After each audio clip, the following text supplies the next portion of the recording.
Guys, what's good? We are back. Today we're talking about Boruto Chapter 66. I got my guy here, Happy 117 in here. What's up, yo? Fellow Aussie. Uh, okay, so I hadn't talked to you really about it. Me and Toshi had read it the other day, and I was like, I actually need to talk to Happy about this. If you guys are unaware about who Happy is, this man is killing it right now on the Naruto Boruto content on TikTok, debates, just kind of explaining. You're almost like a historian, low key, in that in that anime. But for the people that don't know who you are, give people the once over. Yeah, so that's you pretty much summed it up, I think. Mostly, how did I even get into the whole social media thing? I guess it started off like with making videos about Japanese, and then it turned into people not liking some of the translations in Japanese to do with Naruto, because they discovered that certain characters that people were pretending were super powerful weren't actually that strong after they realized the true translations for data books.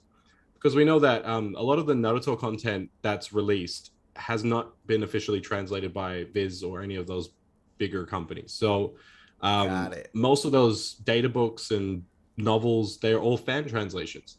So there's a lot of debate that goes around on YouTube, on all platforms, about those data books, especially how strong different people are, because of the misunderstandings and mistranslations that are all throughout them. I'm not sure if you're familiar with this one, Adonis, but this is like, what's that one? Tamari can blow away the universe. I don't know if you heard that.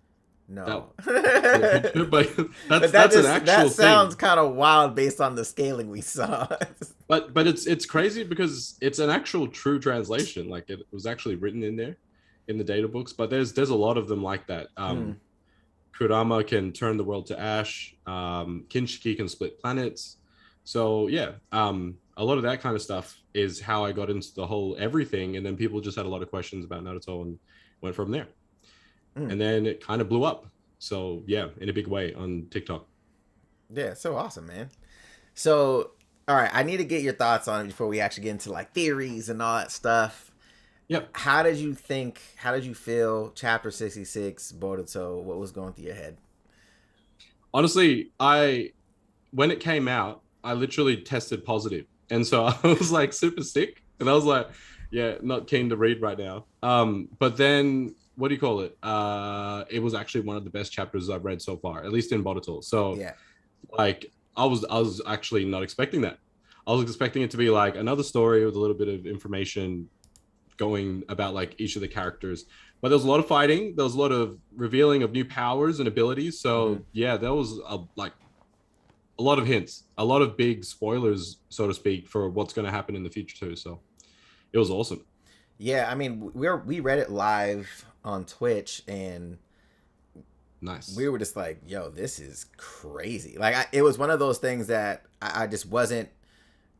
I think everybody has their theories about who's really in control about stuff, and I think for us, like, it really cemented a couple big things for us. We don't trust Amado at all. Like, I don't trust him as far as I could throw Amado. I think something's up with him. Me and Toshi were like, what if, the big what ifs are like, how far back does Amado go? Is he an Otsutsuki himself or is he not? Like, what's going on with him?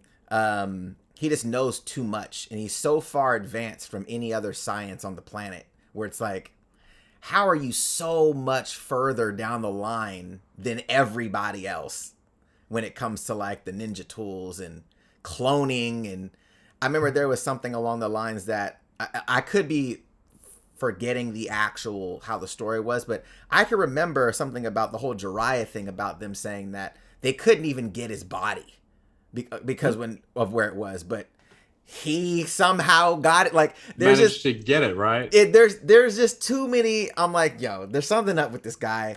But to your point, fights they look great. I can't wait till it's animated. I think it's going to be really dope, because I think one thing Boruto's been doing really well is they're adapting from the manga to the anime. Like, the fight sequences are amazing. Like they're adapting them so well. So I was like, look, I can't wait for that to be. But the bigger Animated, things, obviously, Kawaki and his ability, it's just like, so his karma. Yeah, so walk me through this, right? Like what when you saw this, how did you interpret it? Was it more of like it was rebuilt by Amado? Was it a cloning? Is it like a baby version of it? Like from your standpoint, like how did you view, Kawaki and his karma based on what that the female I keep forgetting her name, but she had Ada? Yes, Ada, what she was talking Ada about. using her clairvoyance? Yeah. So I knew that it was obviously Ishiki's karma that Kawaki always had, because if you look at the very, very first episode, you can see that he basically looks like Ishiki. exactly It looks exactly the same. Yeah. So it's always been some form of Ishiki's karma, but what was really confusing is somewhere in those like chapter 30 to 40-ish, it was talking about how no matter what, if you have a karma seal, you will always turn into an Otsutsuki. Right. Like that's the rule. Right. But when Ishiki died, or if he died, like there's a lot of questions around that.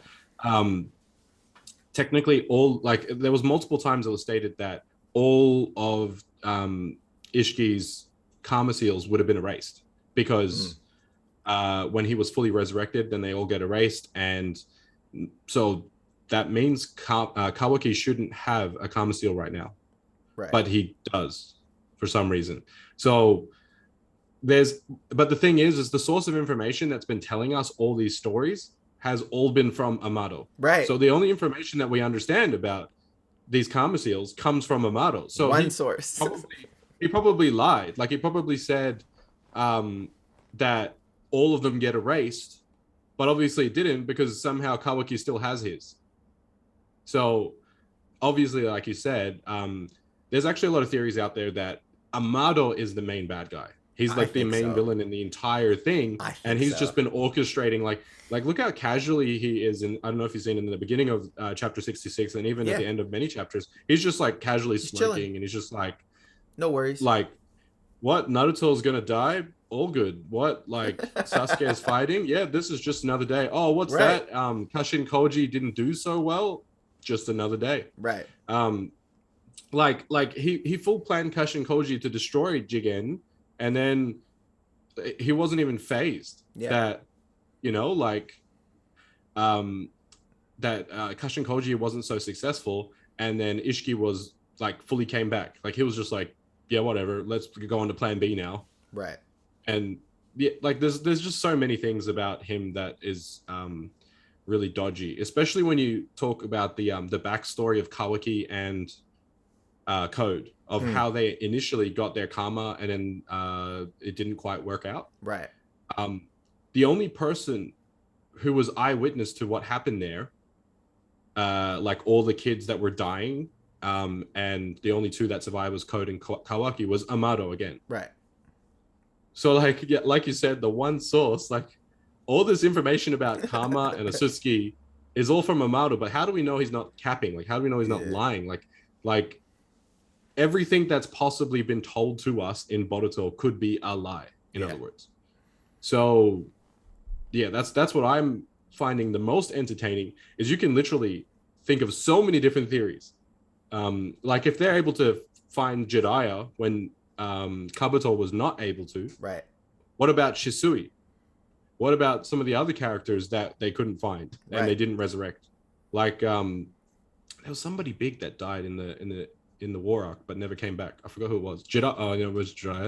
It was that one. Shisui, can't remember. But yeah, there's a lot of people that what do you call it? Kata could possibly have found, got their body, and now they're doing stuff with it. So yeah. Right.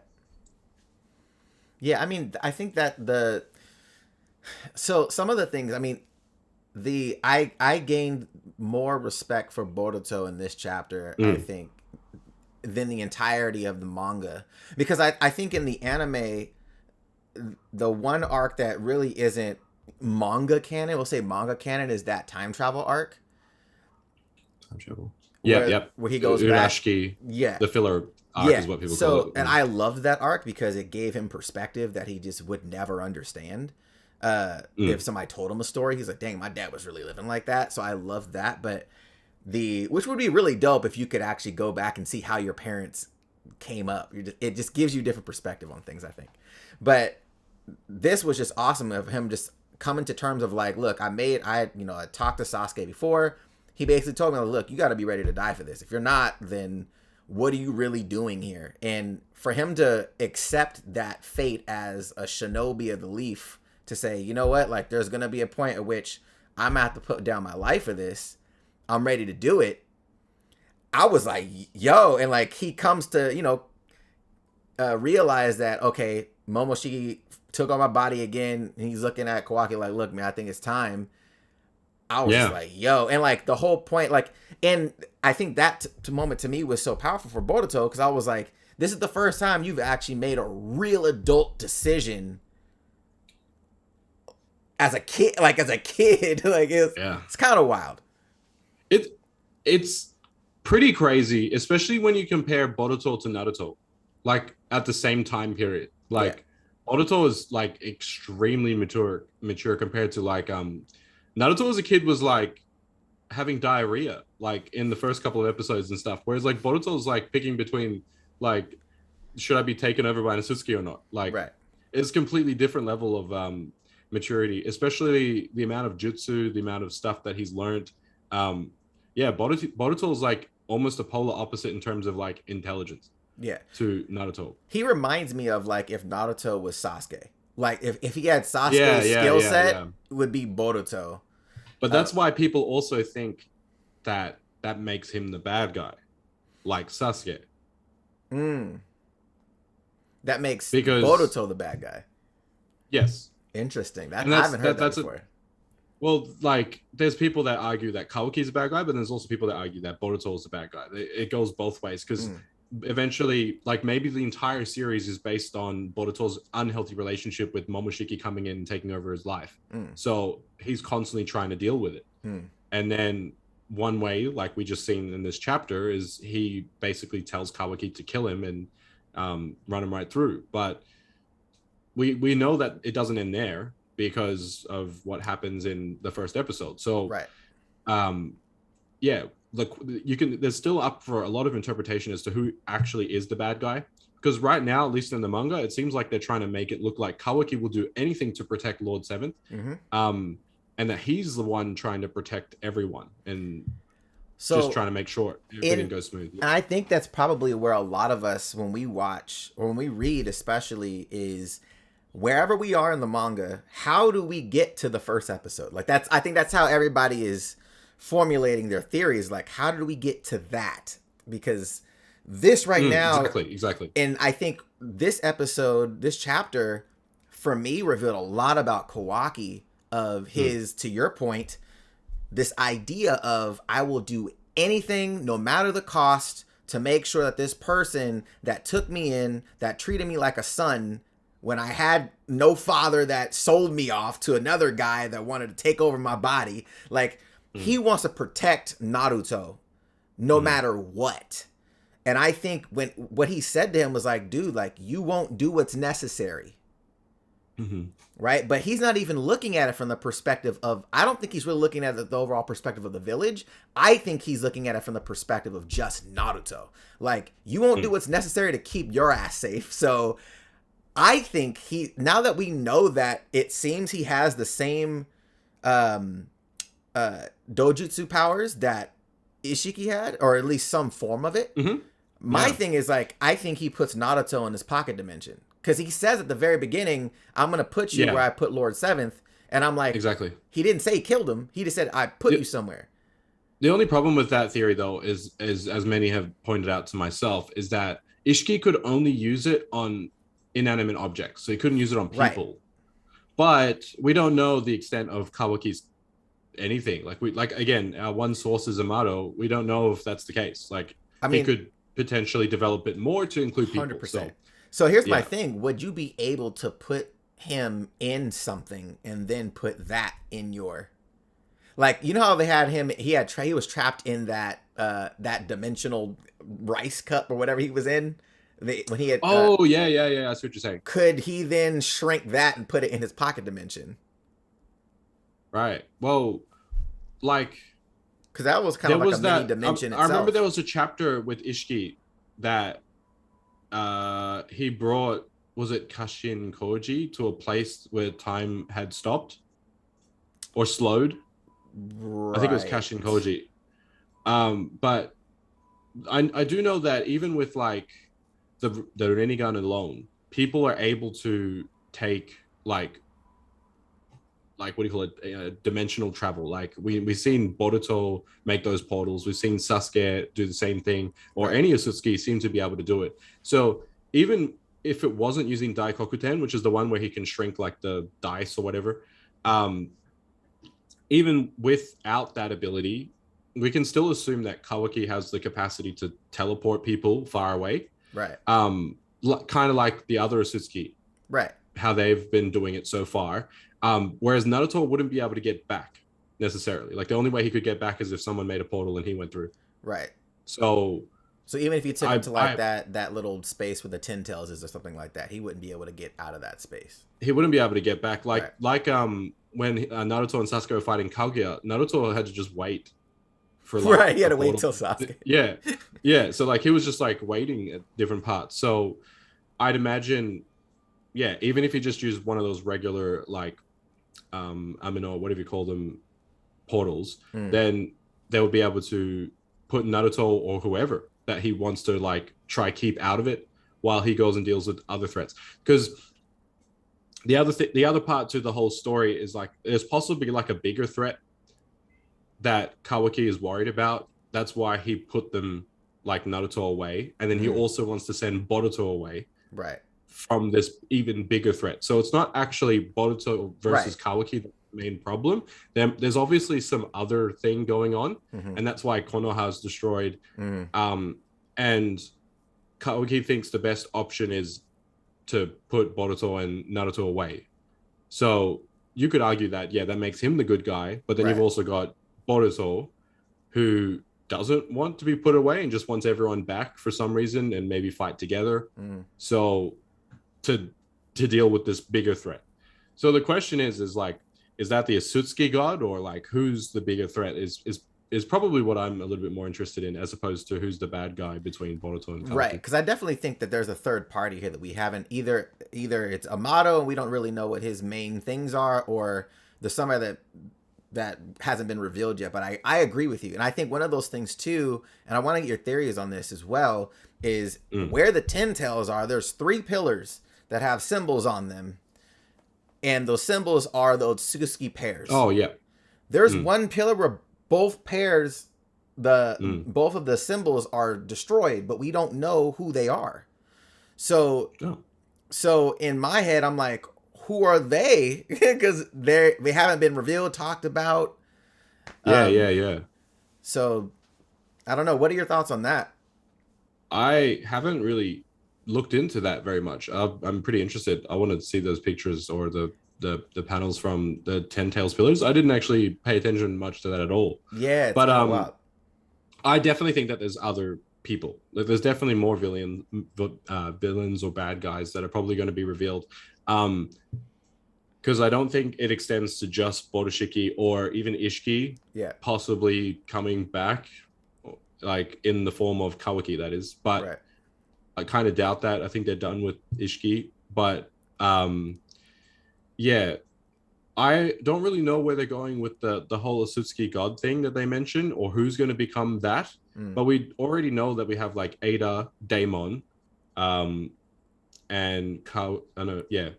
well, we don't know about Kawaki or Boruto's allegiance right now, but we also don't really know about Amado, what he's up to. Right. So, like, yeah, there's just so many questions that's going on with Boruto right now as to who is the main bad guy and what their goals are, and yeah, so I definitely think that they're probably going to bring somebody else that's arguably more powerful than them, because I don't see Ada, Daemon, Code as a big enough threat to take out all of Konoha. Right. Especially with Borushiki and Kawaki there with their karma. Right. There's obviously got to be someone that's just, stronger than that. One of the things that we were talking about, we were thinking was like, what if the other villages turn on Konoha? Where it's like, you're harboring Amado, you have Kawaki with this crazy karma that we don't know what the hell is going on with this. Boruto is Momoshiki. Naruto doesn't want to kill, or doesn't want to handle what he needs to do just in case this thing runs amok because nobody can really stop him. So do you think there's a possibility of what we see is actually not necessarily an extraterrestrial threat, but maybe another war where the other villages are like, we need to stop this? I wouldn't even be mad. I actually preferred the sticking to Shinobi stuff rather than the aliens and Otsutsuki and then going outwards. Like, it would be cool to see more world building, kind of like how like One Piece did with their world building so well. Like, like they've still got stories for days to go on, and they haven't even left their planet yet. Like, it's great. Like, because we don't really see much of the Shinobi world. Like, it seems pretty small. It on seems the scale like of Konoha is only really, like, we really don't see much in Boruto at all outside of like, there's a couple of episodes where they go to, but I feel like we saw way more in Naruto and Shippuden of other villages. Exactly. And that could be an option for them to explore, going like world building for Naruto or the Shinobi world itself. But in terms of like how they've been writing the plot, it seems more like they're going down the lines of like planets, aliens, other dimensions. I feel like they would be more interested in bringing more powerful aliens than internal threats. Maybe the aliens might take over different like nations and have some influence on them or something. But to be honest, I feel like even Naruto now could like solo all the other nations. Just so with like he's still just with Sage mode. Yeah, like, well, he still has that. Well, Sasuke as well. They both have this like the two of them were literally in Shippuden at least like the dominating powers. It's like if anyone, like, let's say like, I don't know, the USA and China just teamed up for some reason, and then someone had to go against them. It's like, that's not going to work in your favor. Right. Like Sasuke and Naruto were literally the two most powerful in the series. Right. So I still don't see any nation wanting to go against them, because those two alone would still, like, 90% of Shinobi would die to them. Right. Even with like their nerfs, even with all the things that have happened to them, or if not, even Borushiki, just like Konoha could just release Borushiki in like the Sand Village, and exactly goodbye Sand, like, or or even better, they can use Kawaki, like he can control it. Right. So it'd be like, hey, how about you go subdue all the other nations, and then like, I don't see that as being a problem. Like Kawaki and Borushiki are on like a whole different level. Yeah. Of just like, unless if the other villages have their own sort of Otsutskis that they're messing with, like, and Karma Seals, then maybe. But like, the likelihood of that, I just feel like that theory would get stomped by the fact that Konoha literally has always had the most dominating, powerful heroes, people, villains, everything. Everything seems to start with Konoha for some reason. Right. So I mean, so some of the things as well, like with Boruto supposedly dying, right? Let's say hypothetically he's dead. Let's say, hey, you killed me, boom. Yeah. In my head, I'm like, all right, we know that in the first episode, there is a Boruto there. We don't know if it's this Boruto. We don't know if it's a clone that Amado made, or we don't really know at this point where it goes. Do you, like, with this idea of Amado having some secret weapon, what are the possibilities of that actually being a Boruto clone?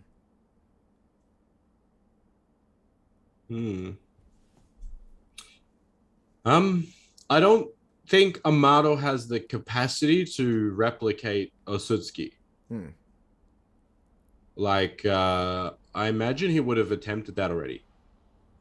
But yeah, I guess it's within the realm of possibilities. Like if you can replicate something, we should be able to do Otsutsuki as well.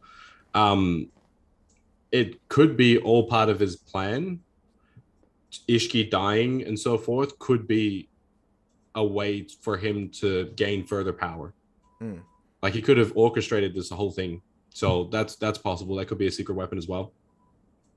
But in terms of Boruto dying, somebody's going to save him. That's probably my prediction. Obviously, because he's still alive, as Right. we've seen in episode 1. So the question is how and who. People think it's Sasuke, but Sasuke lost his Rinnegan, and in order to use the Rin Rebirth, which was an ability that the Rinnegan has, which can bring people back, basically. Right. He like the whole leaf, like the whole leaf village. Exactly. So like, but that's the question. Is like, I don't think Sasuke is going to be the one to do that. I don't think Kawaki's Karma has figured out or has the capacity to do that yet. And I don't see Borushiki or specifically like Momoshiki in control. I don't see him bringing back Boruto or being able to, because there was a thing earlier in the chapters they said that like when he uses a certain amount of chakra, then Boruto takes over control. Right. So it's just an assumption, but the Rin Rebirth like would take an insane amount of chakra.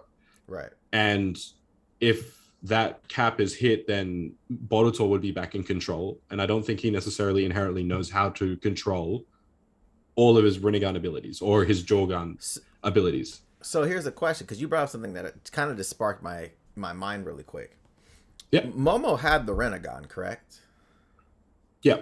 So hypothetically, if what you said is correct, technically Boruto he probably just lost a lot amount of chakra getting stabbed, right? So by that definition, Momoshiki could take over at that point. Do you think is there a way for him to show a Rinnegan at that point to maybe heal, or I don't know how can that happen? Can you rebirth yourself? I feel like it can, or because it's technically not him, it's the host.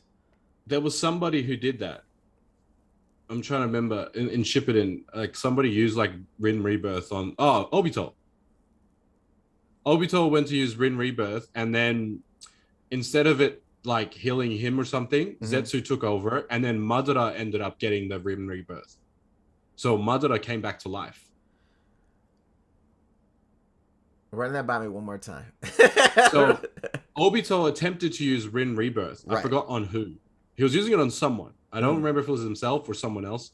But then Zetsu steps in, Black Zetsu, takes over Obito, and then Madara ends up being Rin Rebirth. So he comes back to life from his Edo Tensei form. He becomes alive. Right. So it's possible for someone to self-rebirth because Obito basically did it. Right. So what I'm saying is it's also possible for him to just res himself in a way. Like we're talking about Boruto. So yeah, like based off that little scenario that happened in Shippuden, you could probably say the same thing could happen as well in Boruto. Because there was a point where I think even Kishimoto said that his favorite was Madara. To draw, at least. Madara was such a dope character. So the one thing that I do like about the Kara arc is it makes the war arc with Kaguya, it makes it make more sense. It makes it like, oh, okay, like it's almost like when you watch like are you into Star Wars? I'm assuming you have a Mandalorian on the back. Like when you watch Rogue One, it makes episode 4 that much crazier because of just the supporting details about the construction of the Death Star, designs, and like that whole situation. It makes episode 4 just that much more enjoyable because you're just like, holy crap, right? So that's one thing I love about Star Wars. They all like have like little, I don't know, Easter eggs, sort of like they're all interconnected. A little bit like Marvel, right? Real quick, super duper Franny in the chat says, "What if Boruto places karma on someone like Code?"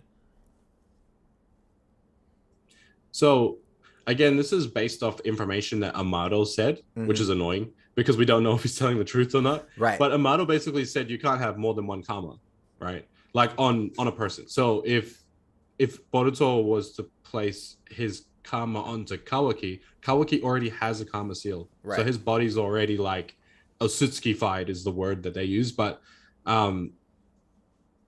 that's up to that's like, again, the word of mouth of Amado. Like, no one trusts that dude. Like, Right. at least I don't. Even Sumire, his like genius student, doesn't trust him. So yeah, there's so many things that it's a little bit frustrating because you don't know, like they have statements that are very clear, but then it's not clear because it's from Amado. You can't trust him. Like it, yeah. So maybe it's possible to have more than one karma. That would be pretty cool. It would make a lot of sense that you could have more than one karma because, like, there's Jigen and then there's Ishiki, and trying to figure out how Kawaki managed to retain his karma, even though they should have all been wiped. Having the possibility of two karmas could also, like, what if Amado put a second karma on Kawaki? So Kawaki's karma is actually a combination of Ishiki and Amado, but Amado is in control of Kawaki right now. Yeah, like there's a lot of weird theories that people have been talking about like that too, with double karma seals.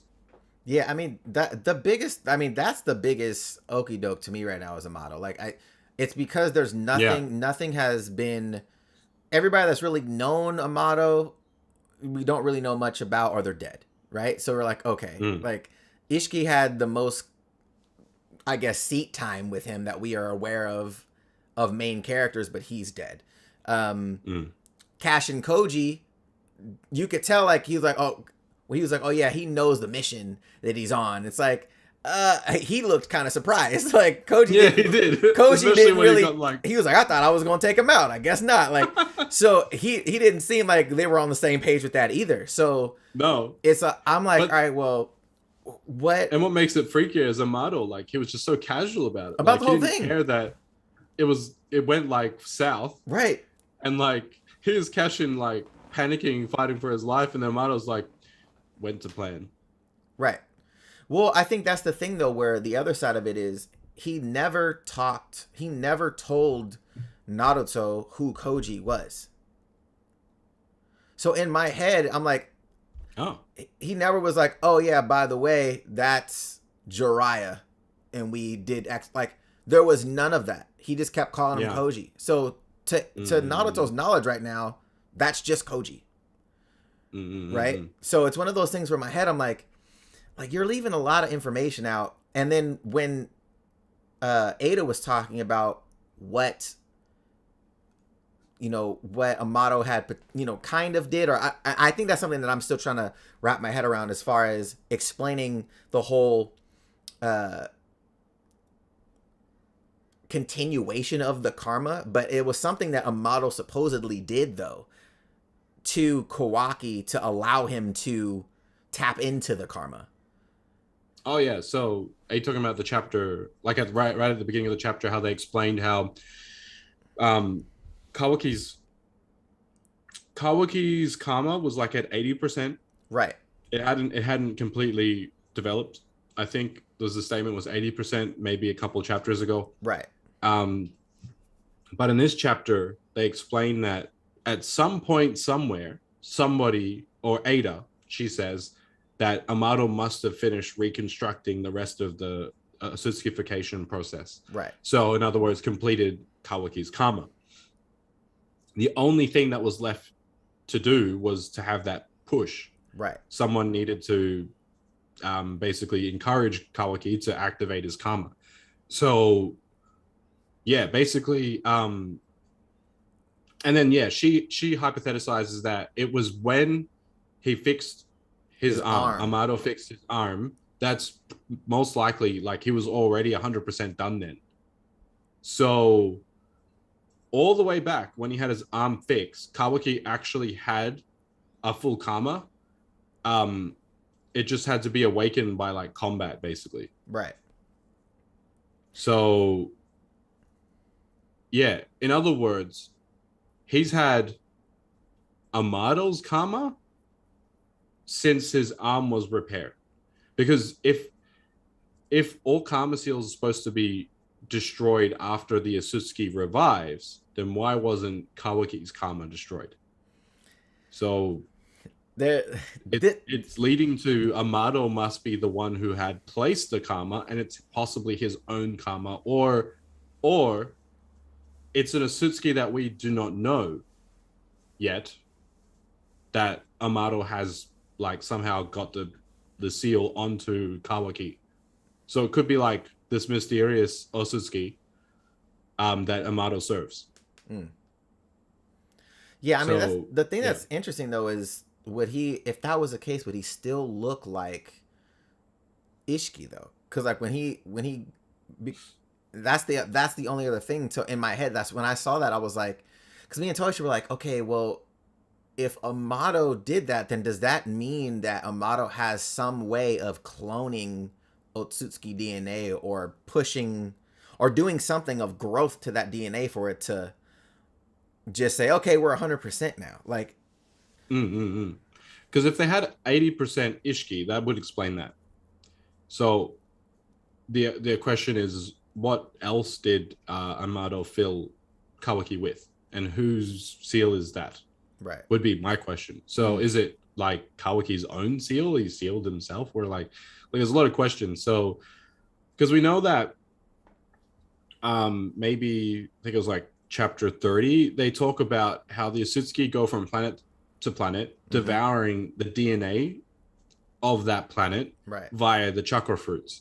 So that explains the different looks, personalities of each Otsutsuki. The reason why like Kinshiki was really big and Ishiki has a horn is because of the DNA that they've been absorbing through these chakra fruit.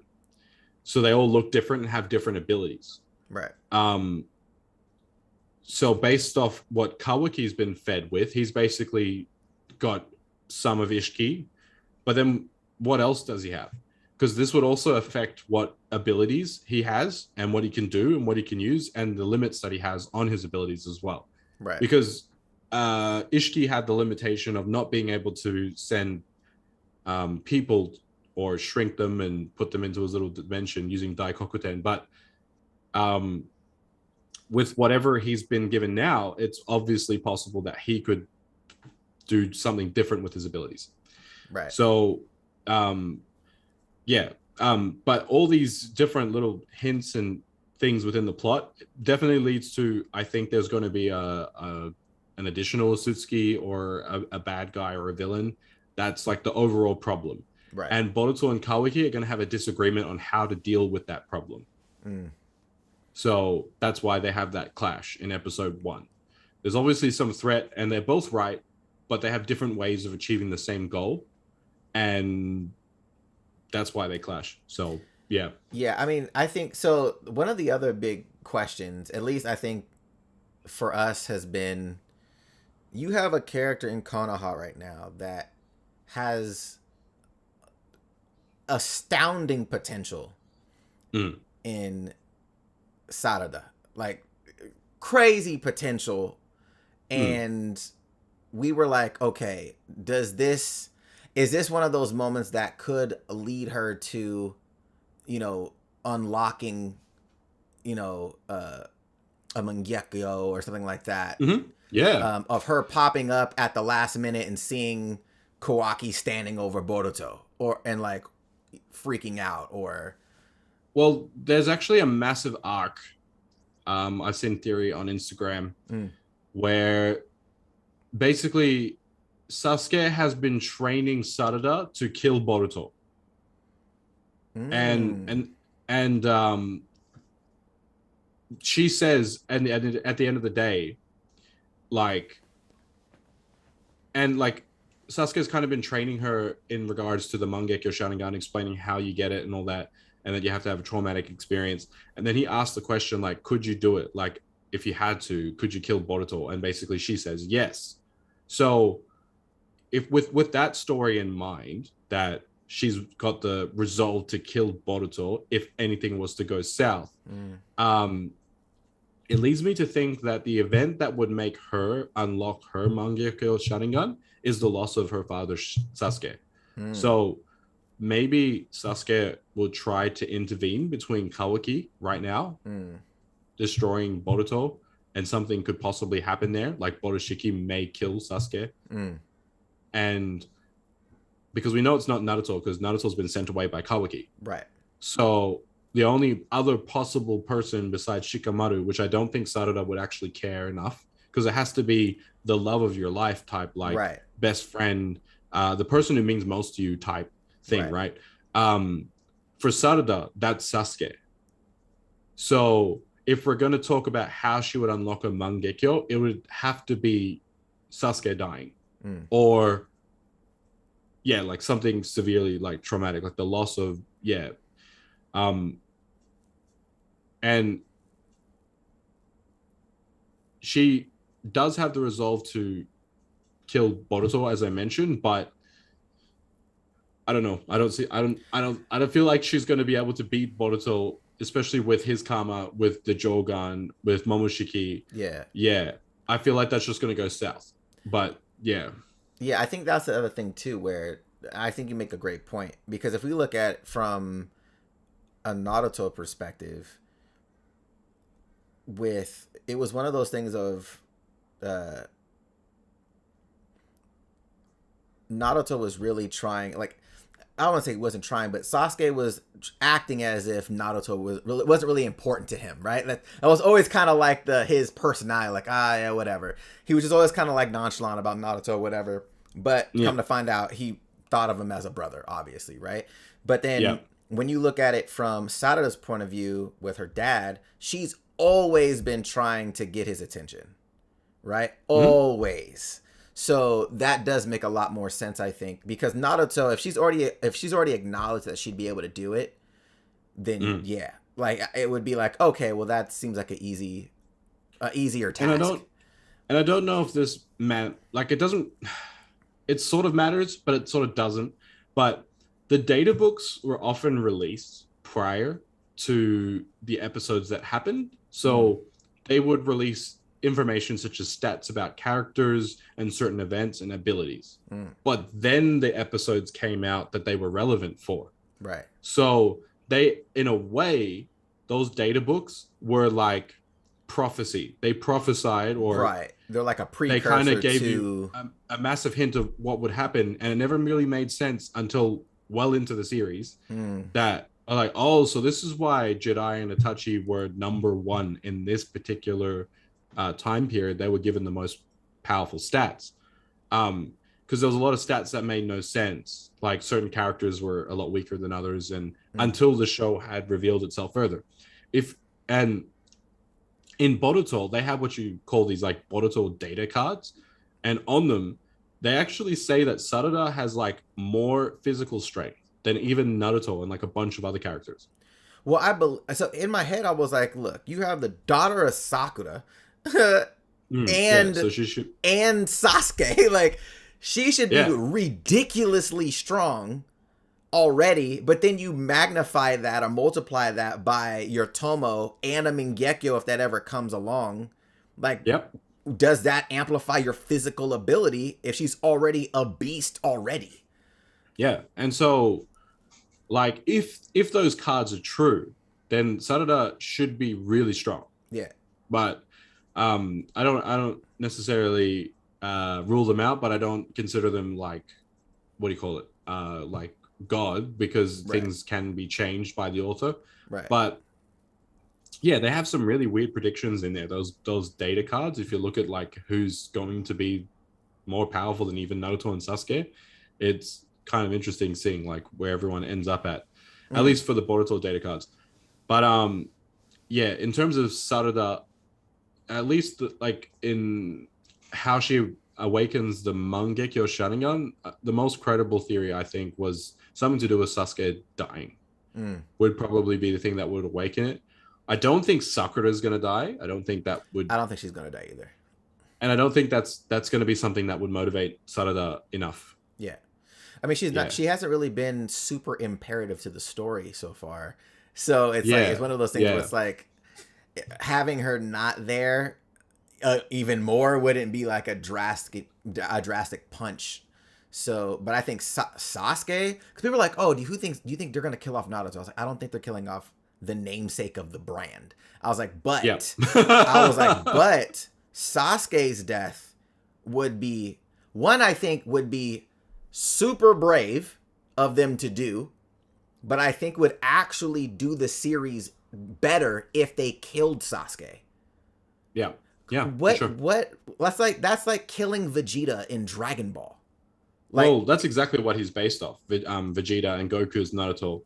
And initially, when Naruto was written, it was only Naruto. There was no Sasuke. And then his editors or whatever decided to say you should make a rivalry like Dragon Ball, because that's what gets views when you have this rivalry going on. So they added Sasuke. So it wouldn't surprise me if he killed Sasuke, Kishimoto being back now, writing in Boruto, because he never cared for him to start with. Like he didn't exist. He didn't actually exist. In the original release, it was actually Naruto as a fox. Like, he wasn't a human. He was the fox. And then they changed that, made him a human, and then added Sasuke. So gotcha. Yeah. Well, that's interesting. I mean, I think that's the thing too, where like, but I think that would actually do the series a lot, because I think the stakes in Boruto just haven't felt like the stakes in Naruto. In Naruto, like, we saw death early. We saw people getting. Oh yeah. You know what I mean? Like, it was. So this has been a very, kid-friendly approach to the ninja way, right? Like, so seeing something like that of a beloved character that can't just come back from a Rennie Rebirth or the Dragon Balls would do, I think, the series good. I think it'd be like, man, like, y'all really did that, because I think fans appreciate when you kill, like, there's got to be some type of finality about certain characters. Like, you need their story to end. And I think now it's almost like it's almost the curse of that clan in general, of like, look, my brother sacrificed himself for me. So now, like, the only other, why am I referring on the clan's name right now? Brother sacrifice. Are you talking about Uchiha? Yeah, the only other Uchiha would be Sarada. Like, it would be her. Right. So, like, she'd be the only one left again. So it's like one of those things where there's only one alive at a time. Right. So I think it would be interesting for that to almost just pass it down to her. So my question is this. What do you think? Because from our knowledge, and maybe just from my knowledge, because I don't know all the books and stuff like you do, but to my knowledge, the only person that we know that has had an EMS has been Madara and Sasuke, correct? Yeah, So Sasuke. Yeah. Okay, so hypothetically, just, do you think it's possible that genetically that EMS got handed down to Sarada, so she doesn't have to take her dad's eyes to get an EMS? No, there was a specific requirement of EMS, and the EMS was that you had to have. I remember making a video about it. I can't remember off the top of my head, but there was like 3 requirements from the panels that I collected, and it was like, you had to be a member of the clan. Okay.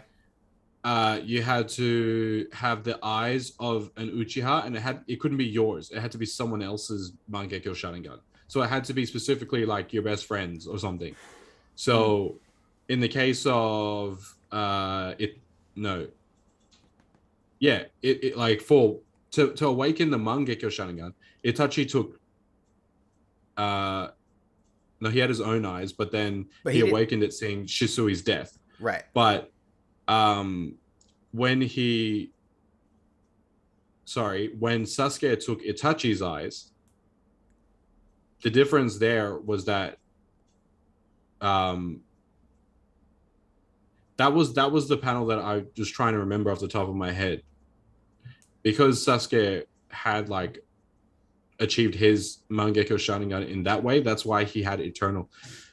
So it was one of those things where because he had Mangekyo already, and then took another person's Mangekyo, gave him the EMS. I have my own video, and I was going to quickly like play it. He's like, I actually did a video. It's like a 60-second TikTok, right? So it's like a highly compacted, but like I can't remember the exact wording, and I don't want to misquote it. No, I appreciate that. Which is why I want to what's it called? Hang on. Sasuke have one Rinnegan. Last time we talked about his left eye, so let's talk about his right eye. This is the Eternal Can you hear that? Mangekyo Sharingan. Yep. Or in Japanese, Ein no Mangekyo Sharingan. Mangekyo means kaleidoscope, sha means copy, rin means wheel, and gun is eyeball. So that's why it's called the Sharingan. And the Rinnegan also ends in the same. Might be the wrong video. It might be the next one. And in Naruto, there's a ton of different eyeballs. Yep. Why does Sasuke that was the wrong one. Sorry. It's all good. Guys, if you're not following Happy 117 on TikTok and you're a Naruto fan, I need you to go over there and follow. Like, his content is fire. Here we go. So I found the scans. That is, however, Amado suddenly started suffering odd symptoms. I just told you now. These eyes are very special. Is the fate of the Mangekyo Sharingan for obtaining incredible ocular powers. That power shuts itself up. There's a difference. Yeah, so a regular Mangekyo Sharingan will go dark. Mm-hmm. But if you still, you're like someone else's Sharingan, then they will not go dark and they'll never fade. Right. So Madara stole his own brother's Sharingan. That's why he obtained a new light, according to, I don't know if you can see that. It's probably too whatever, but in that panel, it says that's how he gained EMS, was stealing the eyes of like a brother, or somebody else. Right. So that's the difference between a regular Mangekyo Sharingan that fades and an eternal one is that you stole it from somebody. Right. So that's why Sasuke has his and Madara has his as well. Right. So now my question is, though, in the series, though, has any of them had offspring? Madara, I don't actually know about Madara. I haven't really looked into his backstory, whether he had offspring or not. But Sasuke did. But I don't know. Right. I don't think it works like that.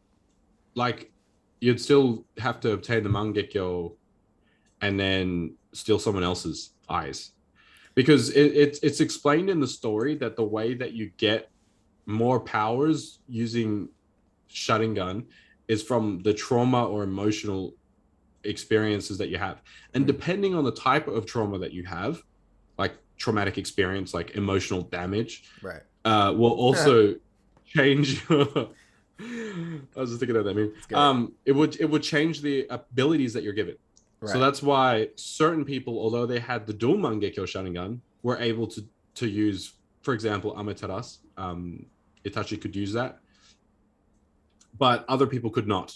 And then, like Shisui, he had the Koto Matsukami, but then other people could not use that.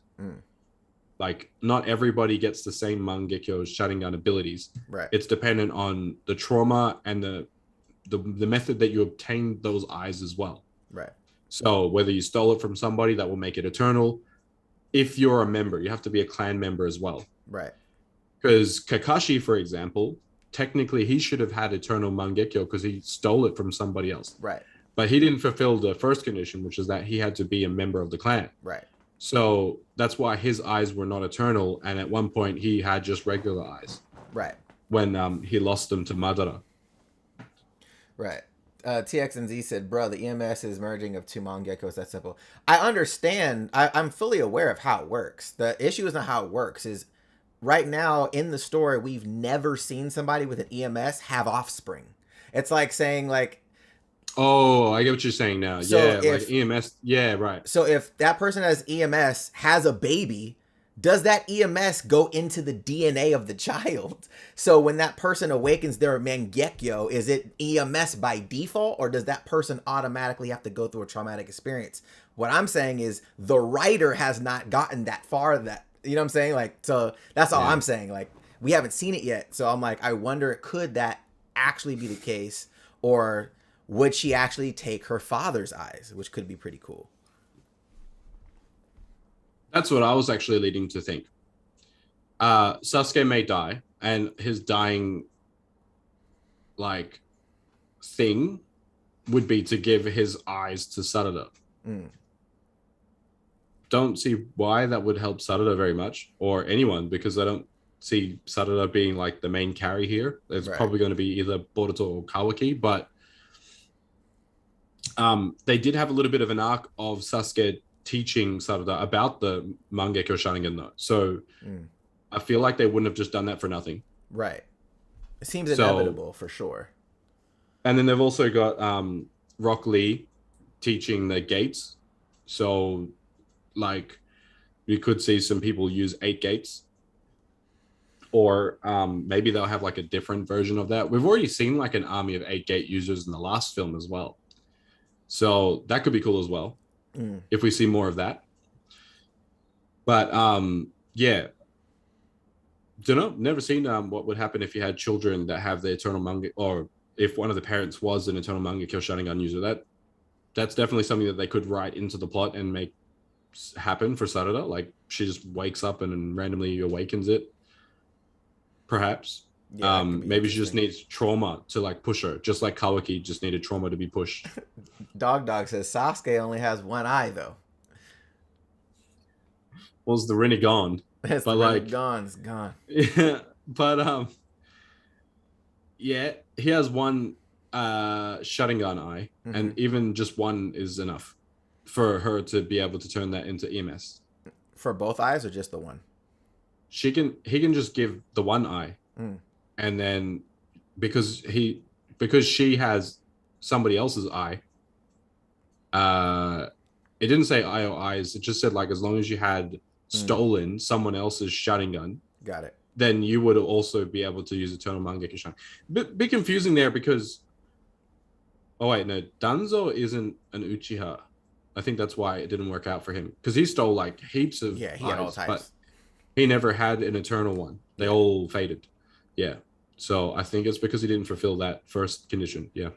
Yeah, he was bitter. that dude was so bitter. I hated Danzo. He got on my damn nerves. Everybody hates Danzo for some reason. I'm like, man, you he was written intentionally though to be like a bit of a dick. Like that was his character. Like his job was to be that. Yeah, it was one of those things where it's not like I didn't like him because it was poorly written. I felt like that's his character. Yeah, like you're supposed to like. Yeah, he felt like I got the same feeling from Danzo that I got from Denzel Washington in Training Day. I was like, you're fucking. Oh, I hate your ass. Like I hated him in that movie because the character he was playing was just so like, ugh. So in this, it was one of those same things. Like I was like, Donzo, like, man, you're just slimy. You a slimy. Yeah, he just really got. He was really got just on all the nerves. stuff that he got away with, and just like so sneaky, man. But then again, that is the Anbu like. Yeah. They're there to do the illegal things that the village shouldn't be doing, but once done. Isn't that crazy? It's like you have like this, it's like this dark underbelly that the Hokage is fully aware of, but doesn't really ask any questions either. Like, hey, it's super like if you think of the entire I don't even know what type of form of government, possibly like, it's not really communist, isn't it? It's like, I don't know how to explain like the form of government that Kono has, but like you're sending kids as young as like 3 to 5 to like military school. Yeah. And then you're like, all right, we're going to send you to this forest. It's a little bit creepy. You may die. But like, this is how you pass. And you're just like 5. Don't worry about that. You just got to survive. That's the goal. And so like, yeah, you're literally making child warriors here. Yeah. Like the whole system is messed. Like when I don't think anyone at the age of 3 is like holding a gun or like even a kunai, but like, yeah, it's pretty messed up when you actually go to like the, what do you call it? The ethics of the whole Shinobi village and all those villages. Like Gaara had probably one of the craziest childhoods. Like he was just getting assassinated on the daily. Yeah. He was honestly one of my favorite characters, if not my favorite character of the first Naruto series. He was just so complex. So cool. He was so good. I just felt like when they got to Shippuden, he just, I wasn't really a fan of him. Maybe it was a stupid haircut, but yeah. Well, they keep the haircut. Oh wait, the Shippuden haircut or the Boruto haircut? Both of them. I like both of them. He had this weird bowl cut. It's like, bro. Yeah, this is what he's upgraded to. He turned into Rock Lee. He definitely did. So like, what are the theories that you have that are like things that you're leaning more towards with Boruto? I was just having a look at some of my notes are so bad. It's like Kawaki blew Boruto's back out, making him join the donut squad. But it's not even a theory. Blew the back out. All right, anyways. Some of these theories, come on, must eventually turn the vessel into the person. I think we've discussed most of the stuff that I already like had a quick note of and wrote down some ideas, which was at the end, like from Boruto chapter 66, I was mostly thinking about who is like the main villain here. And I kind of concluded that it's going to be someone else. But in terms of who's the bad guy between Boruto and Kawaki, it seems like they're writing it as Kawaki's going to be the protector. He's going to be sort of like the good guy. Whereas Boruto's dealing with his own demons. So my prediction was that like Sasuke was going to try save Boruto because Sasuke has been training Boruto this whole time. And he gave him his headband. We also see in the opening that Boruto has a sword, and it kind of looks like Sasuke's Boruto sword, not the Kusanagi one, not the one from Shippuden that looks like a weird square box. We're talking about the Boruto sword that he has. Right. He also has a cape, which kind of looks like Sasuke's cape. So all these things are kind of pointing towards Sasuke dying.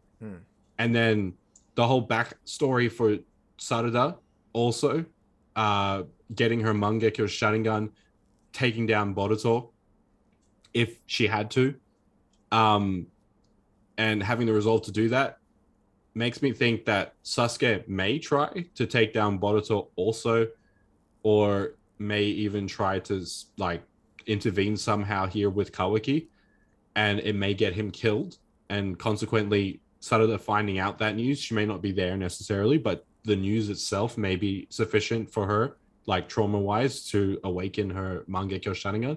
Don't know how she's going to help in the plot. Maybe she takes down Ada or something. Who knows? Or maybe she will play a role in taking out like Daemon or something like that.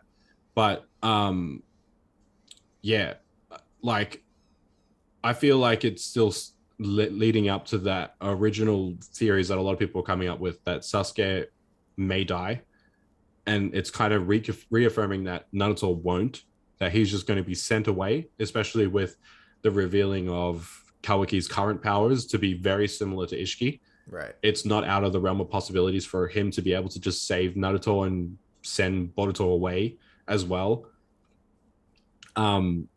So yeah, in terms of theories, that's probably the main ones that I would think about right now. Yeah. And the one that I would be most interested in is what people's theories are for who's the main villain. Is it another Otsutsuki? And then, as you mentioned, that 10 tails with the pillars. I haven't seen that, so I was gonna go have a look and see what I can find about that. Wherever where I'm talking about though, right? So sort of. I don't remember off the top of my head. Okay, so you know, something that I think I skipped over. Where the 10 tails is being held at the moment in that I remember space. There's three pillars that are in front of that structure, and when I forgot who was discussing it, it might have been Amado, but he was basically saying, you have to look it up. He was talking about how the Otsutsuki come in pairs, and each pillar had the pair of Ishiki and Kaguya, the other one had Kinshiki and Momoshiki, and then the third one had two, but they were both destroyed. You couldn't see what the symbols were. So that's what I was speaking about. Okay. But yeah, take a look, because I would like to see what you think about that, because I was like, oh, it sounds like there's like a lot of interesting theories that I can probably find about it and look it up, and then get my thoughts on it as well.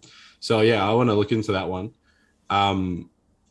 But there's a lot of interesting theories out there, but probably the more credible ones would be along the lines of Sasuke dying, Kawaki being the good guy. But then there's also the biggest argument against that is that Boruto saying that he's still a shinobi, right? Whereas Kawaki's like the age of shinobi has ended, or whatever, over, or whatever it is. So still lots of like confusion in terms of what could possibly, like, there's so many possibilities. I reckon they're purposely just gonna throw us like back and forth between who's like the actual evil guy, and then maybe eventually Kawaki's gonna be like Ishiki or something. I don't know, but like, there's so many ways they could go with it, which is great, which is what makes Boruto, that at least for me, like, I really enjoy reading the manga. I think the pacing in the manga is great. The anime at times, not gonna lie, fell asleep, but I feel like the way that they're doing the manga pacing right now is really good. I think I'm in agreement with you. The two characters again that I think right now I'm the most hopeful for at this point in time, because of what happened in chapter 66, is Sarada and Mitsuki. Because Mitsuki, that'd be cool. He as well. His whole life is around Boruto. So if he for whatever reason pops up and sees him dead, we don't know what Mitsuki will do when an all hope is lost moment happens to him. You know what I'm saying? So so that's an interesting thing for me. And I also think, again, with the Sarada thing, my biggest thing right now with that team is I want conflict. I want something within the team to, cause tension, cause remorse, so they could build something else. Like that was one of the best things I felt about the Naruto series was Team 7. They had their moments, and then they were no longer the full Team 7. Sasuke was gone. He was on his own thing. He beat the brakes off of Naruto and was out. So all of Shippuden, Naruto's basically simping after Sasuke. Come back. So, but in that though, there was real tension, right? Because Sasuke had a mission that he wanted to take care of. So with this, I'm like, man, it would be really interesting if, for whatever reason, if Sasuke does, to your point, comes to Captain Save-A-Ho to save the day and ends up dying due to Boruto, how will Sarada feel about that? Like, it's your fault that he's dead in the first place. Like, that there could be that where it's like, I don't fuck with you at all anymore because you're the reason my dad is dead. Like, so there could be, I want something like that with those, like, something needs to happen to Team 7 where there's a wrench thrown in the gears. For me, it wouldn't surprise me as well if Mitsuki is also a bad guy. That sounds like a massive like, but I'm talking like God, Orochimaru has exactly. never been a good guy. No, He's yeah. always been like a sneaky, shady snake. Like he's yeah. like, why is that guy still alive? Why is he still in the village? I know. Like I know they said like that they kept him around to make like better weapons and jutsu and all this kind of stuff, and like he arguably did the best job of that, like working with the what do you call it, the reincarnation Ito Tensei. Like he, that's definitely a very, like, it literally was the whole war arc. Like he broke back all the people that made the whole war. So having jutsu or a person that has that kind of knowledge around is helpful, but at the same time it was that guy that like basically made the whole war happen in a way. So yeah, I don't know if I trust him, but in the novels Naruto trusts him. They have a weird relationship, especially Hinata as well. Like Hinata just casually has Orochimaru around in the house, even though like in Naruto, like the part 1, this guy was like chasing kids in a forest. Like he's just like, it's just like, I don't know, but I don't really see anything negative coming from Mitsuki. Mitsuki seems like fine, but there's also that problem of Orochimaru. Like, what is that dude up to? Like, he literally was the main antagonist. Like, well, I wouldn't say like antagonist, but like he was definitely a huge part of Shippuden. So maybe he has a role to play yet, because out of all the Sannin, he still has a fair bit of screen time in Boruto. Whereas, well, you could argue Kashin Koji is Jedi or whatever, but like Tsunade is like just gone. Like she hasn't been introduced at all. Which is really interesting. Was like you have essentially two previous Kage still alive, Hokage still alive in the village. It's like when all this like stuff happened with the Kara, and I was like, where were they? They was like, nah, I'm cool. I'm too old for this. Like, what you mean? Like, how old was fucking Hiruzen? Like, how old was he? So that man lived his whole life. Yeah. So Hiruzen lived a long time. Like, he like just to die to Orochimaru, which is kind of sad, but like, yeah. Real quick, Super Danny Frame had a super chat in here. Thanks, bro. Kawaki and Boruto talked about giving Code Karma. If he gets Code's body, he'll be a scientific ninja along with Kawaki. What if he says he's still a shinobi because although he's a scientific ninja tool, he's still a shinobi? It's almost like Koji at that point, right? Well, Koji who's the tool exactly? Code's the tool? Code is the tool, is what they were saying. Right. So, but why would Boruto be saying that I'm still a shinobi? It's almost like how what's his name was when Koji was obviously a clone of Jiraiya. He was like he was kind of saying a similar thing. Like he was like, you're trying to fight like your new programming almost. Like he's like, well, I'm still a shinobi type of thing. So I wonder if maybe that's what he's referring to. So like they captured Boruto and put Code's karma into Boruto or something like that, and then no, he's saying that if Boruto, so it says Boruto talked about giving his karma to Code. Right. So he was saying once that happens, if he gets Code's body, if he basically reincarnates into Code's body, he'll be a scientific ninja. Like a scientific ninja because right now Boruto's technically dead, right? Right. But if he had to put his karma seal onto Code, then he can take over Code's body and come back later. That could work. Yeah, sure. That's definitely within the realm of possibilities. I don't know how it works when the original Otsutsuki that put a karma seal on somebody would then allow that vessel to put further karma seals? I don't know if Yeah, that's that was possible. because remember you were talking about that earlier. That's my question. But then the other thing too is it was almost like a failed karma seal though too. Correct? It wasn't like it didn't take properly. Which one? Codes. Yeah, codes. Apparently, code was not compatible with anyone's karma. Right. So that's why Ishiki, or was it Jigen? I think it was Jigen, or whatever the Amado tests with those kids were going on. Ishiki's karma, when it was on code, code was not compatible apparently. Right. So I don't know if that's exclusive to Ishiki though. Maybe other people could get away with putting karmas on code and it will work, because the same problem.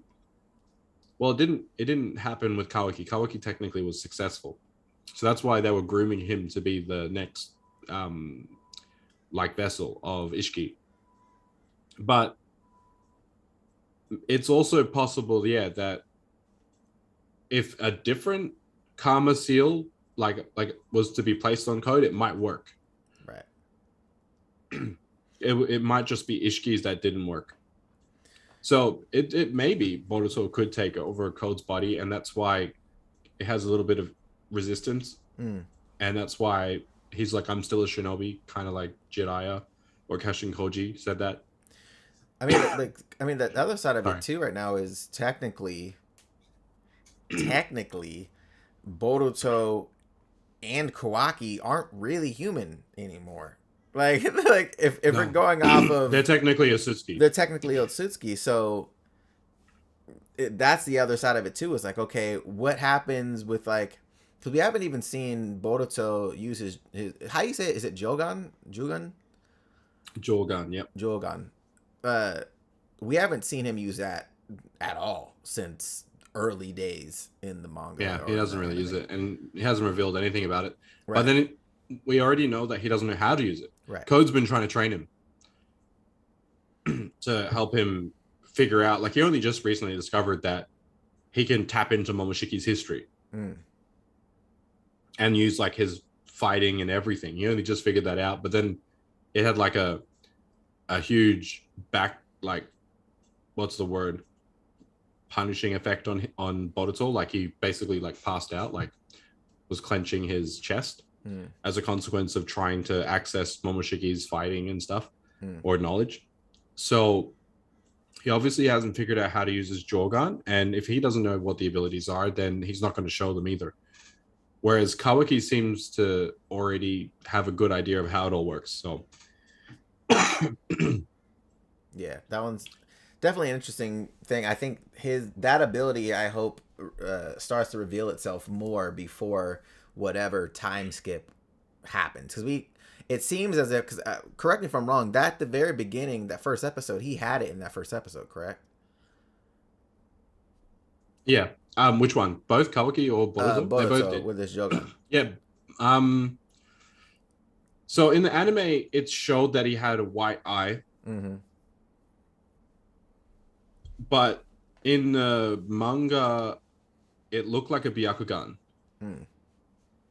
So, but then in the anime, he's got a black eye with like so in other words, it looks more like the Jogan, because the Byakugan does not have like a black outside and then the white. So the anime and the manga contradict itself right now. And there was a lot of like controversy about that, because Kishimoto said that he just forgot to give Boruto the Byakugan, but he intended to, because there was a statement that all Hyuga are born with those eyes. That includes Boruto, like he should have the Byakugan. Right. But apparently he just forgot about that.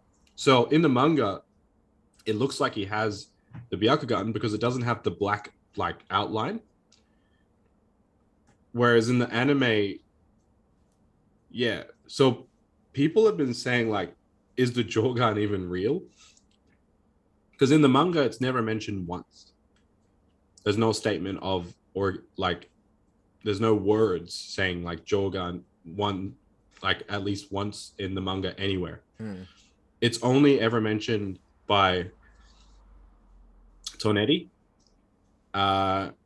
Urashiki, and then Momoshiki has some weird ways of referencing it. But it's mostly through the anime or films as well. Yeah. So in terms of the Jogan, there's a lot of mystery, especially if you're a manga reader, because that's just not even like touched on at all in the manga, at least. Yeah, because I really don't understand what that power is. Like, I don't get it at all. I was like, what is this thing actually doing? Yeah, like no one knows. Because we only saw it, I think, in the anime like one time. It was like when he was like on some super low level mission or something like that, and he accidentally acted. I think it was like through the village or something like that, and he could like see like where it had been, or like in front of some tunnel place. Yeah, yeah, it was really weird. I was like, what is this? But yeah.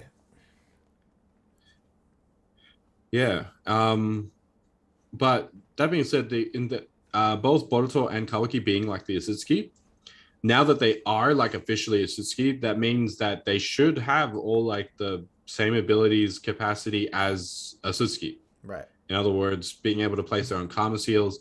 But that also makes me think that if they became Otsutsuki, like that means a lot of other people can just become Otsutsuki, including Amado. Right. So who else has Amado given seals to? Well, see, that's the thing, right? In my head, I'm like, all right, well, if you have some kind of medicine to prohibit the continued growth of said karma, the Otsutsukification process, you understand the Otsutsuki DNA to some kind of level, right? Like you can't like, oh, let's see if this works. Take this. Like you'd have to have some kind of knowledge of how it works. There's a theory that that's not actually slowing the process either. Right. Like, how do you know that those pills are actually doing what he said they are? That's true. I don't trust. Like, he could honestly be messing with them. Like he could have been fucking with Naruto, and he could have been given like these pills and speeding up the process to make him into Momoshiki. Because how do we know he's still not working for the Otsutsuki? Right. This guy was working for the Otsutsuki for a long time. Right. And all of a sudden, he's just like a friend of the village. Yeah. Makes no sense. So, like, and he's just so casual about it too. So, wouldn't it be weird? Because, like, here's my thing. Right? We had this idea of Amado because he had said that he had a daughter at one time. Yep. Right? But we didn't get any more information on said daughter. Maybe Ada. I was assuming Ada at first as well. Yeah, but then I'm like, it could be. It's just in my head though. I'm like, I don't trust Amado at all. So it's like, bro, what if? Again, yeah. What if he just told a sob story that happened to be really similar to Boruto, right? Right. Just to get him to trust him to take the pills, give it to Boruto. I mean, you have that, but on the other side, like, what if it was like a half truth? Like, again, I personally think that Amado is an Otsutsuki. Yeah. I honestly think probably. he is. I just think he's too smart. He's so much smarter than every other scientist on the planet. I'm like, oh yeah. So I'm like, okay, what are the possibilities that the daughter he's talking about is actually Kaguya? Like, what if the daughter he's talking about is actually Kaguya and he's like, I'm getting revenge on all y'all motherfuckers? That'd be hilarious. I doubt that's a thing, but that would be so crazy to me if it was a crazy okie doke that we just did not expect. Because again, it's because there hasn't been anything that has solidified Amado in this world. Nothing has been like, oh, this is Amado. My only problem with that is there's no way that it's Kaguya. And the reason why I'd say that is because the only way that you could live that long is if you were an Otsutsuki. Kaguya was around before the world had chakra. Right. She was around and she even defeated Ishiki. Like literally ripped him in half. Right. That all happened a millennium ago.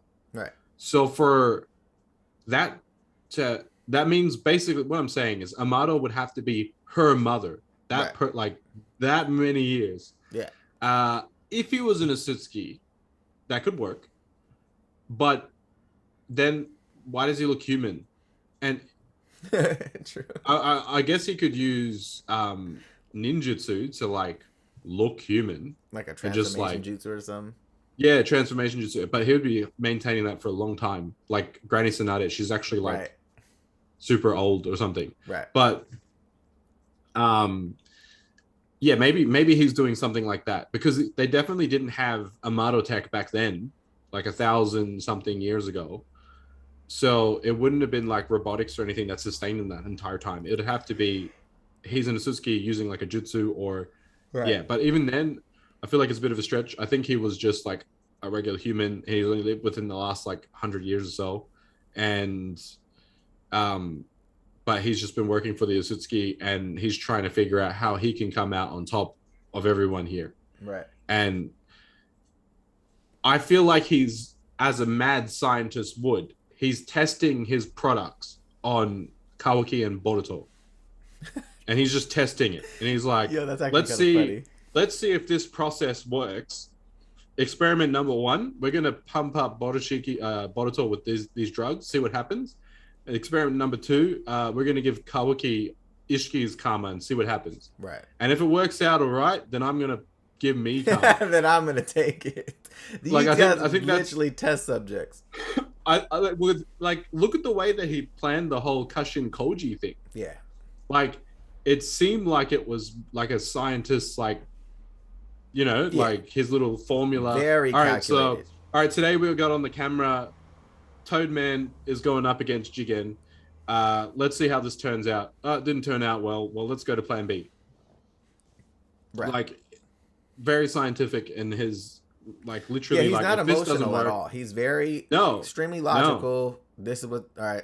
That didn't work out. Next hypothesis. Like, okay. Yep. Like, so if that doesn't work, then we're going to move to this plan. If this doesn't work, now I'm working for Konoha because it didn't work out with the Otsutsuki and they hate me now. So I'm going to work over here. And then I know that they're not going to kill me because I have invaluable information. So I'm going to use that, milk that. And then when I've put myself on a position where I can deal with the Otsutsuki, at least survive, then I'll go back that way. And like, he's just interested in his own safety, like survival. So like, that's why a lot of people think that Amado's like the main villain here. But I don't really see him becoming like an Aizen or something, like some guy that we never expected just becoming like super strong, or like I feel like he's just a scientist. I feel like there's going to be someone else that's going to be like a really powerful Otsutsuki that has an overall presence that's probably going to be more threatening to everyone than the parties that we've seen it play right now. Yeah, there's going to be like a third party. I look at him. I agree with you. I look at him more as, instead of an Aizen character, he's more of like a Lex Luthor to me. Where Lex is strong though. Like Lex is like, but I mean, but in comparison to his protagonist, which is Superman, he's like not even right. Yeah, but he's so intelligent. I get what you mean. You know what I mean? Yeah. So in my head, I'm like, all right, he may not be physically anywhere near Boruto, Kawaki, whatever, but he's made such amazing chess moves this whole time that he's so far ahead of you, you know, like that you don't know. He definitely seems like that guy. He like outsmarted Shikamaru, so like he's like he's making Shikamaru look really stupid. Ever since he's popped up, Shikamaru looks really dumb, bro. Yeah. Like even in the panels, if you read them, like Shikamaru is trying to like interrogate Amado and ask questions, and he's like, "This isn't right. This makes no sense. How does this Otsutsuki? How do they even get their powers through gardening? This all sounds like just bogus." But Amado definitely is making Shikamaru just look like stupid. Like, yeah. In comparison to like his intelligence throughout the entire Boruto is like, he definitely flexes that he knows everything and no one else knows anything at all, especially when it comes to the Otsutsuki and how they work. He even knows how to recreate them. He just created Kawaki. So like, I'm thinking that I'm thinking that Amado turned his daughter into an Otsutsuki. Don't think it may be Kaguya, but I don't think it's Kaguya. But he just doesn't know how to like make them not angry killing people. Like I made a monster. Yeah, so he made like a monster, and then so basically what you're saying is his daughter is Kawaki. Nezuko. That's what you're saying. Pretty much. Maybe Ada is the Nezuko of like Boruto, but like, or yeah, I think I said that right. But anyways, I think he's, as a scientist, is just experimenting, trying to figure out what would happen if I did this with Momoshiki, what would happen if I did this with Kawaki. Right. How can I make this work for me? Because I don't think he's figured out like a good solution. Because I don't think there's a single Otsutsuki that isn't interested in just wiping out planets. Right. Like every Otsutsuki has like faithfully gone from planet to planet and just wiped out everyone, except for Kaguya. Kaguya was like, yeah, I'm gonna have a husband, have kids. And then that's when they all got angry, and she also tried to kill Ishiki. So, right. I mean, she caught him on the okie doke. She just caught him slipping. It was like, haha, got you. Yeah. So she caught him off guard. He was facing the wrong way, and then one shot him. Right. So those are things that again, that part of the whole car arc to me makes me appreciate Kaguya's character a bit more. Like the whole ends part of the war arc. Was it a crazy power cliff? Yes. But it does make it makes it sit better in the story, I think, of them explaining more of, the Otsutsuki and all of that.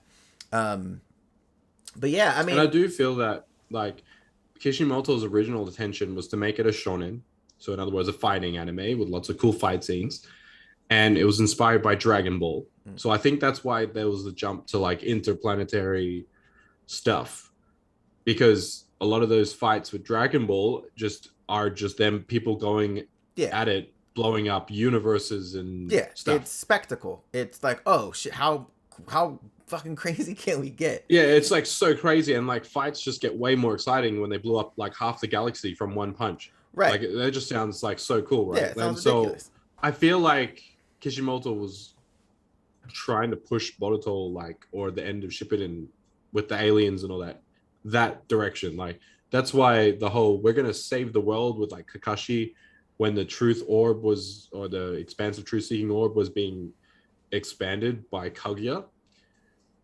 It's a lot more, what do you call it, climatic, when the entire Shinobi world was going to be destroyed by a villain, as opposed to just like Konoha or like a village or country. Right. Yeah, like hearing like the entire universe 7 is going to be destroyed, or the entire whatever. Like, I feel like that's the scale of fights that he's trying to orchestrate, which is like the Otsutsuki God was going to be like the most powerful in the entire Naruto verse, and as Ishiki prophesied or whatever, like basically gave Code that mission, the Otsutsuki, what's the word? Otsutsuki mission? Otsutsuki dream? I forgot the word. There's like a slogan they have, but Otsutsuki will, that's the one. He gave that will to Code to go to devour planet by planet and eventually become the Otsutsuki God. So that's on the level of someone like busting universes type stuff. Yeah. Don't think that's going to happen in Boruto anytime soon, but like, I hope not. I mean, I feel like somebody says, to be fair, it was already a crazy power cliff even before Kaguya appeared. That's true. It did start to go up, I will agree. But I do think Kaguya just kind of, like, after that, and then the Hagoromo, like, there was a lot that happened in a very short amount of time. Of like, Hagoromo giving half of his power to Sasuke and Naruto was a huge power spike. Like, that was like ridiculous. They went from like like fights that were happening in countries and, you know, their little villages, right, to fights that would affect planets, right, or at least a planet, or the moon, or like that's a huge jump. That's like going from fighting in your city to like fighting for the safety of a planet is a huge complete different level. Yeah. It's like the world government versus like your government, like right. a whole different scale. Yeah. Yeah, it's so that's big. Definitely a big spike. Yeah. But that being said, Dragon Ball just started off with like 3 planets just being busted, like at least in Z and like yeah. So different anime have a different starting point. Yeah, for sure. But for Naruto though, that was exceptional. Well, I mean, it was one of I think too with us in the States, because a lot of us saw Dragon Ball Z first. So in Dragon Ball Z, that just seemed like, oh, that's just Dragon Ball. But if you saw it from Dragon Ball first, going from Dragon Ball to Z, there is a massive power difference in what was capable in those 2 series. It's gigantic. It's massive. So but they were separated by difference in what the story was focused on. But but before we go, I wanted to get your thoughts on or predictions on next chapter. Like, what do you think in your head, seeing what we have seen thus far? What do you think this next chapter is going to focus on? Like, regardless, you don't have to be like, oh, I think this is going to happen, but like, what do you think it could potentially focus on? Next chapter is honestly just clearly that, in my opinion, the next focus is going to be on Boruto being just stabbed straight through right now. Most people claim that it's a clone, and then he's just going to keep going from there. That makes sense. But if it wasn't though, like, who's going to save Boruto? Because we know that he comes back. Right. It's just a question of how. And so there's multiple ways you could go about that. Like we said, most Otsutsuki have Rinnegan abilities, which includes Rin Rebirth, which includes regeneration, coming back. You also have Sasuke possibly coming in just to, I don't know, try to help. We don't know what could possibly happen if that happens. What else is in there? I don't think Sasuke or Sarada is going to get involved anytime soon, but eventually they will. But I don't necessarily think they may continue fighting right there. I feel like Kawaki may win this and then take Boruto away or something like that, just for Boruto to lose control again. And it might happen over several occasions, because eventually we know that ultimately they're gonna have a time skip. So we don't know what's gonna happen between now and the time skip. It could be them just training together to try figure out how to deal with Boruto being taken over by Momoshiki. Or how to get rid of him, even. But that, I feel will be explained by Amado in the near future. Whether it be next chapter, there's going to be a massive dialogue with Amado just telling more lies, most likely, explaining what's going to happen, or what happened. Because Code and many of the watchers, the onlookers, Ada and all that, didn't seem too phased about Boruto being run through. Right. So either they see something, or maybe it's just a clone. Maybe it's just a matter of regeneration. Yeah, there's honestly a lot of ways that it could go. But I think I'm more interested. By far, the most exciting thing for me would be the time skip, because I feel like there's going to be maybe another world war type thing, a war arc, so to speak. That would be cool, because even in the last war arc, we didn't really see the destruction of Konoha. Right. But we know that Konoha is missed. Right. So something on a war level scale is going to happen. I don't think it's going to happen in between the time skip. It's going to happen after the time skip, all the really exciting stuff. And I feel like they're kind of biding their time writing this so that they can write that part, which would be maybe the 5th world war.